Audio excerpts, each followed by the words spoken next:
नमस्कार, स्वागत है आपका एबीपी गंगा में। मैं हूं अवधेश। आप देख रहे हैं हमारा खास कार्यक्रम मुद्दे की बात। और आज बात बुंदेलखंड में लाल घेरा, झांसी में साइकिल का डेरा। क्योंकि बांदा, महोबा और ललितपुर नापने के बाद अखिलेश यादव का विजय रथ अब झांसी पहुंच गया है। लेकिन झांसी से पहले ललितपुर में जो माहौल अखिलेश यादव ने बनाया, उसने यूपी की सियासत का पारा चढ़ा दिया। क्योंकि अखिलेश ने कभी हाथ में गदा उठाई, कभी धनुष बाण लेकर भाजपा पर निशाना लगाया। मतलब बुंदेलखंड फतेह करने के लिए वो जो कर सकते थे वो सब अखिलेश ने किया। लेकिन सवाल बड़ा है कि क्या बुंदेलखंड इस बार साइकिल पर वोट करेगा?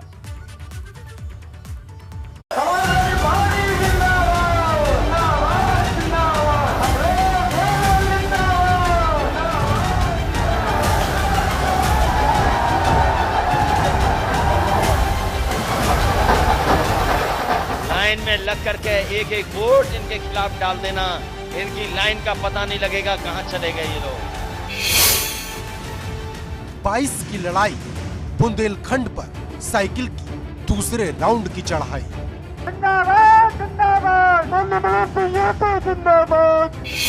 ललितपुर से जलियांवाला बाग तक का जिक्र, अखिलेश को सताई किसानों की फिक्र। एक बार तो अंग्रेजों ने जलियांवाले बाग में आगे से गोली मारी थी, लेकिन भारतीय जनता पार्टी की सरकार में किसानों को पीछे से चढ़ा दिया गया। हाथ में धनुष, जुबान पर तीर, निशाने पर भाजपा।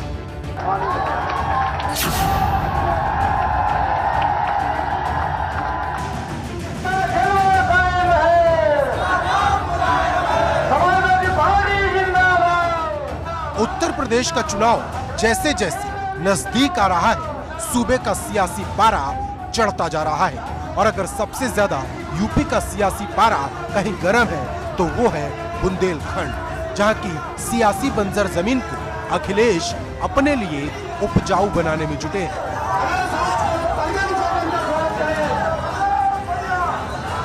गुरुवार को अखिलेश का विजय रथ जब ललितपुर पहुंचा तो समाजवादी कार्यकर्ताओं का हुजूम उमड़ पड़ा।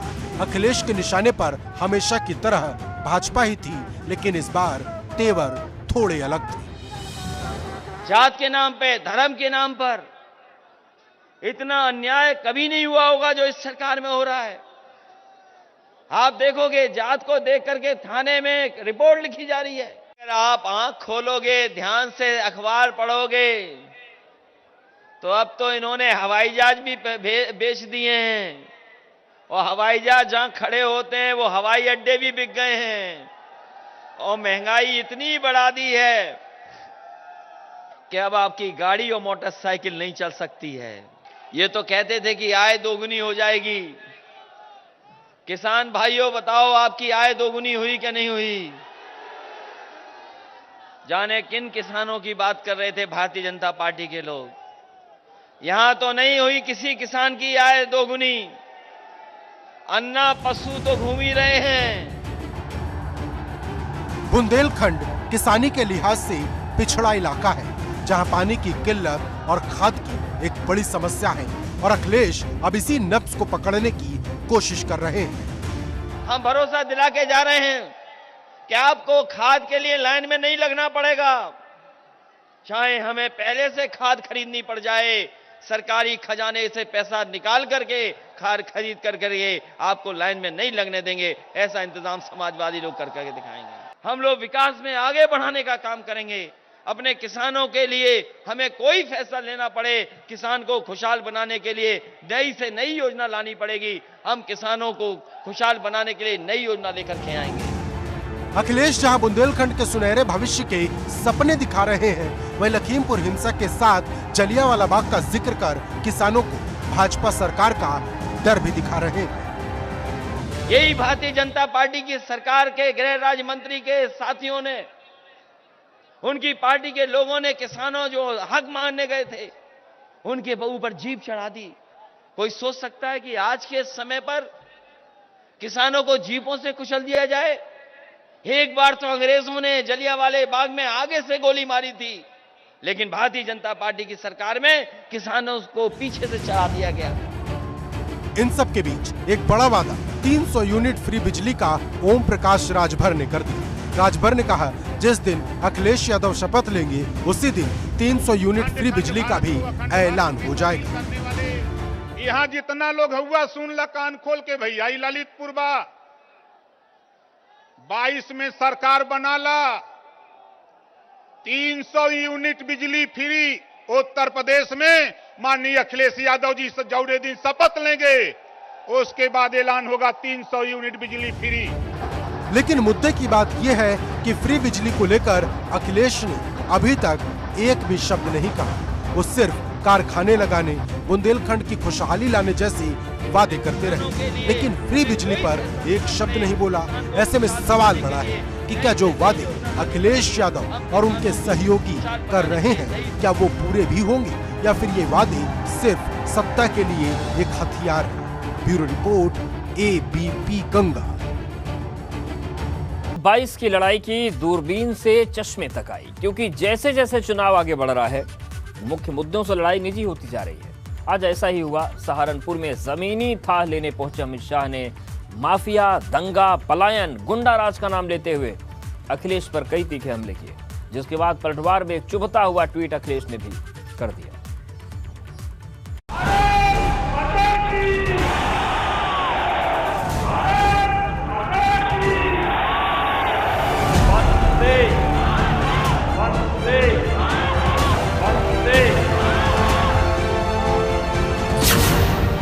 पश्चिम में शाह ने दिखाया पराक्रम, पलायन, दंगा और माफिया राज का टूटा क्रम। उत्तर प्रदेश में एक जमाना था कि माफियाओं से पुलिस डरती थी। आज माफिया मुर्गा बनकर पुलिस के सामने सरेंडर कर रहे हैं। योगी शाह के निशाने पर अखिलेश, सहारनपुर से सियासी संदेश। योगी जी के 5 साल मैं तुलना लेकर आया हूं, जरा घर जाकर आंकड़े खंगाल दो अखिलेश जी। आपके शासन के अंदर यूपी में माफिया राज था, आवाज होती है क्या? यूपी में एक बार फिर से परचम लहराने के लिए, एक बार फिर से योगी को मुख्यमंत्री बनाने के लिए भाजपा ने अपनी पूरी ताकत यूपी के सबसे बड़े किले को भेदने में लगा दी है। क्योंकि यूपी में ऊंट किस करवट बैठेगा ये पश्चिमी यूपी की 136 सीटों से तय होगा, जिसे जीतकर भाजपा ने 2017 में 325 सीटों का लक्ष्य तय किया था। और अब भाजपा की नजर एक बार फिर से लखनऊ पर है, जिसे जीतने के लिए भाजपा के सबसे बड़े चाणक्य कहे जाने वाले अमित शाह गुरुवार को सहारनपुर पहुंचे। यहाँ उन्होंने सबसे पहले मां शाकुंभरी देवी विश्वविद्यालय का शिलान्यास किया और फिर बूथ अध्यक्षों को जीत का मंत्र देते हुए चुनावी बिगुल बजाया। जोरदार तालियों के माध्यम से अभिनंदन, वंदन, स्वागत। यूपी की लड़ाई भाजपा बनाम सपा के बीच मानी जा रही है।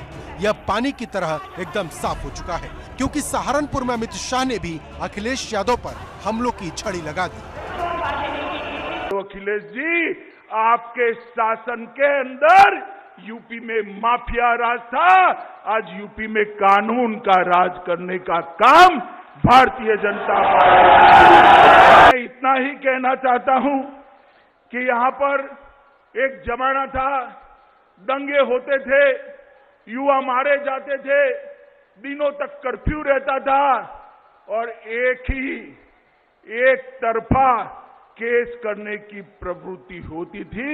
आज दंगे उत्तर प्रदेश के बाहर निकालने का काम भारतीय जनता पार्टी की योगी सरकार ने किया है। यही अखिलेश जी, मुझे ठीक याद है 2014 में मुख्यमंत्री थे, ताने लगाते थे, मैं प्रभारी था, ताना लगाया था वहीं मंदिर बनाएंगे मगर तिथि नहीं बताएंगे। अखिलेश बाबू देख लीजिए, प्रधानमंत्री जी ने आज अयोध्या में आसमान को छूने वाला राम मंदिर के निर्माण का काम किया। माफिया, गुंडाराज, पलायन और दंगों से बात जब आंकड़ों की आई तो अमित शाह ने अखिलेश यादव को चश्मा पहनने की सलाह दे डाली। अभी मैं अखिलेश जी का भाषण सुन रहा था, टीवी पर चल रहा था कि अपराध बढ़ गया है। अखिलेश जी, कहां से चश्मा लाए हो? किस चश्मे से देखते हो? आपके 5 साल और योगी जी के 5 साल मैं तुलना लेकर आया हूं। डकैती में योगी सरकार के शासन में 70% की कटौती हुई है, 70%। तो अखिलेश यादव भी कहां चुप रहने वाले थे। बिना देर लगाए अपनी ललितपुर की भव्य रैली का एक फोटो ट्वीट करते हुए दूरबीन और आईने का फर्क बताते हुए चुभता हुआ तंज कस दिया। वैसे अखिलेश का ये ट्वीट अमित शाह के उस बयान का भी जवाब है जो अमित शाह ने पिछले महीने दिया था। हर जिले में दो तीन बाहुबली थे। दूरबीन लेकर मैं ढूंढता हूं, कहीं पर बाहुबली दिखाई नहीं पड़ता है। भाई कहे पर अमित शाह ने सहारनपुर की जनसभा में कई बार अखिलेश यादव का नाम लिया और कई बार योगी से उनकी तुलना करते हुए जनता को यह संदेश दिया कि 5 साल में यूपी की तस्वीर बदल चुकी है। वहीं सीएम योगी भी अमित शाह का पूरा साथ देते नजर आए। उन्होंने भी विकास के मोर्चे पर अखिलेश को सीधे हाथ लिया। आपके 5 साल और योगी जी के 5 साल मैं तुलना लेकर आया हूं। डकैती में योगी सरकार के शासन में 70% की कटौती हुई है, 70%। लूट हथियारों के साथ लूट में 69% की कमी हुई है। जरा घर जाकर आंकड़े खंगाल दो अखिलेश जी। पिछली सरकारों के पास विकास का कोई एजेंडा नहीं था। जहां जातिवाद होगी, जहां वंशवाद और परिवारवाद हावी होगा, वहां विकास और राष्ट्रवाद के लिए कोई जगह कैसे हो सकती है। लेकिन जिस तरह से यूपी की लड़ाई अब मुद्दों से हटकर निजी होती जा रही है, उससे सवाल बड़ा है कि क्या आने वाले दिनों में सिर्फ निजी हमले होंगे? क्या विकास, बेरोजगारी, महंगाई जैसे मुद्दे कहीं पीछे छूट जाएंगे? क्योंकि अखिलेश हो या अमित शाह या फिर सीएम योगी, अब सब एक दूसरे को नाम लेकर ललकार रहे हैं। सहारनपुर से बलराम पांडे, एबीपी गंगा। प्रियंका गांधी की जो कांग्रेस की सबसे बड़ी मुराद को पूरा करने आज अपनी ससुराल मुरादाबाद पहुंची, जहां प्रियंका ने भाजपा पर तो पहला हमला बोला ही, साथ ही अखिलेश यादव को भी नहीं छोड़ा। लेकिन सवाल बड़ा है कि क्या प्रियंका की मुराद पूरी होगी? क्योंकि प्रियंका ने जब से कमान संभाली है, कांग्रेस में भगदड़ मची हुई है।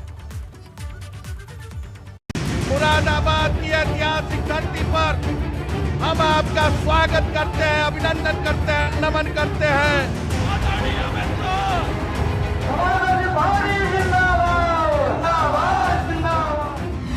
ससुराल में प्रियंका की दहाड़, योगी अखिलेश पर प्रहार। सभी नेतागण, पार्टी के कार्यकर्ता, आप सबको मेरे ससुराल में बहुत बहुत स्वागत। मुरादाबाद में पूरी होगी प्रियंका की मुराद। और प्रियंका गांधी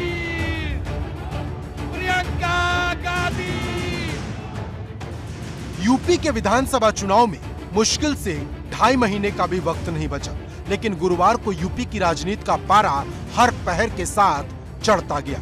जहां अखिलेश यादव ललितपुर में मिशन बुंदेलखंड को साध रहे थे, वहीं अमित शाह पश्चिमी यूपी से जाट लैंड की पॉलिटिक्स को गरमा रहे थे, तो प्रियंका गांधी अपने ससुराल मुरादाबाद से कांग्रेस में जान फूंक रही थी।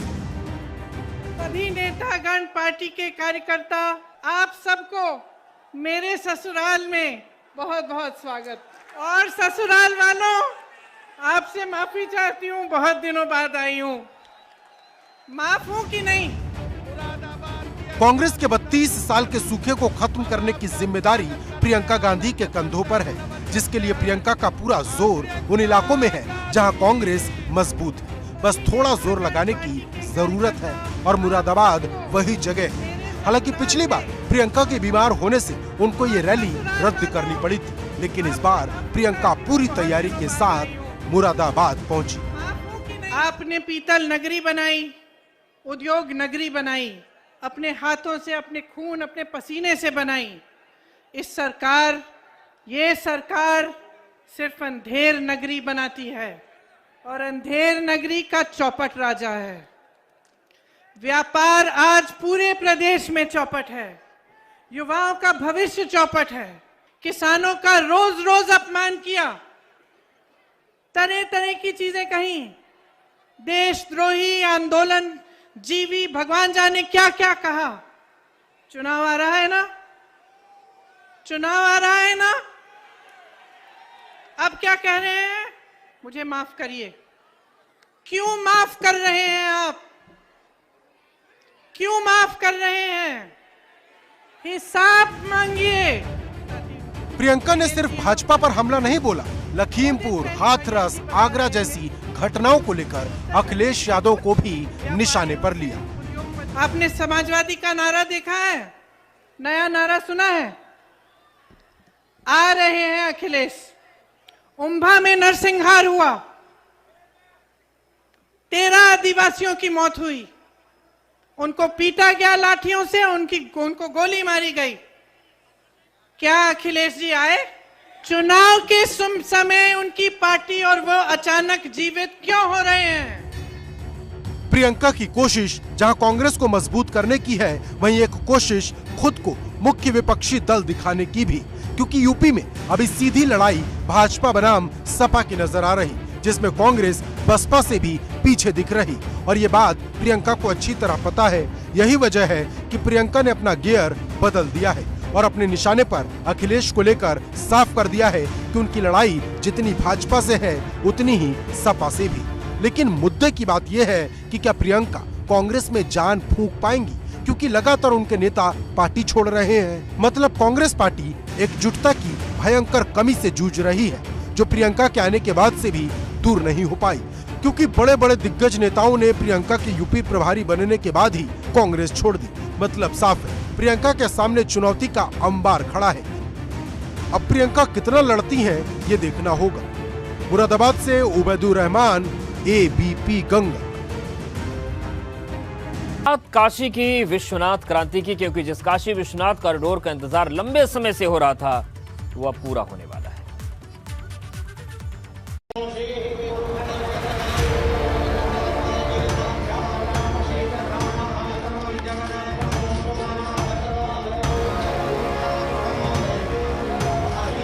काशी की रूपरेखा पूरी तरह से बदल चुकी है, क्योंकि पीएम मोदी के सपनों का कॉरिडोर अब जल्द ही पूरा होने वाला है। राज राजेश्वर के अनुरूप यह कार्य हो रहा है। बाबा विश्वनाथ के दरबार का विस्तार हो रहा है। मां गंगा के तट ललिता घाट से लेकर के बाबा के दरबार तक एक विस्तृत, सुसज्जित, सुव्यवस्थित प्रांगण तैयार हो गया है। प्रधानमंत्री मोदी इसी महीने काशी विश्वनाथ कॉरिडोर का उद्घाटन करेंगे। यही वजह है कि जो 5% काम बचा है, उसे तेजी के साथ पूरा किया जा रहा है। प्रधानमंत्री के सपनों का विश्वनाथ धाम कॉरिडोर अब अपने 95% कार्य को पूरा कर चुका है।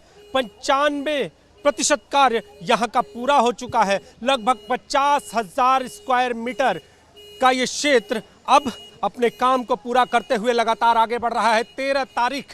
13 दिसंबर की तारीख तय की गई है इस पूरे विश्वनाथ धाम कॉरिडोर के लोकार्पण की। तो आप देखिए, चारों तरफ आपको यहाँ पर एक अलग दृश्य दिखाई देगा, एक विस्तृत रूप दिखाई देगा, चाहे वो ये सरकारी बिल्डिंग हो या फिर दूसरे, जिस तरह से कहा जा रहा था कि एक तरफ गंगा के दर्शन और दूसरी तरफ बाबा विश्वनाथ के दर्शन। तो ये वो वीविंग गैलरी है आपके सामने, जो पूरी तरह से तैयार हो चुकी है। और आपको बता दें कि विश्वनाथ धाम कॉरिडोर करीब 50,000 स्क्वायर मीटर के क्षेत्र में है। मंदिर का मुख्य परिसर 3,000 स्क्वायर मीटर का है। मंदिर में जहां पहले 4 द्वार थे, वहीं अब 7 द्वार हैं। धाम परिसर में 24 इमारतें हैं, जिसमें यात्री सुविधा केंद्र, स्पिरिचुअल बुक सेंटर, मुमुक्षु भवन, वैदिक सेंटर, जलपान गृह, multipurpose hall, city museum, Varanasi viewing gallery और योगशाला है। एक पूरा का पूरा इतिहास में एक नया पन्ना जुड़ने जा रहा है और करीब 250 साल के पश्चात काशी विश्वनाथ का पूरा एक पुनर्जीर्णोद्धार माननीय प्रधानमंत्री जी के विजन के अनुसार किया गया है। और माननीय मुख्यमंत्री जी का लगातार इसमें जो पर्यवेक्षण रहा है, उसी कारण आज इस स्थिति में पहुँचे हैं कि हम लोग अब इस परियोजना के अंतिम चरणों में हैं। बाबा धाम के लोकार्पण के लिए खास तैयारियां की जा रही हैं, जिसकी कमान खुद सीएम योगी ने संभाल रखी है। इस मेगा इवेंट को कामयाब बनाने के लिए योगी आदित्यनाथ ने पूरी ताकत झोंक दी है। आलम यह है कि सीएम योगी 5 दिसंबर की रात से ही वाराणसी में डेरा डाल देंगे और 10 दिनों तक वो वाराणसी में ही प्रवास करेंगे। मतलब भव्य आयोजन के माध्यम से बड़ा धार्मिक संदेश देने की तैयारी है। अब हर किसी को इंतजार है उस पल का जब प्रधानमंत्री नरेंद्र मोदी इस कॉरिडोर का उद्घाटन करेंगे तो पूरे काशी की रूपरेखा बदल जाएगी। वाराणसी से एबीपी गंगा के लिए नीतीश कुमार पांडे की रिपोर्ट।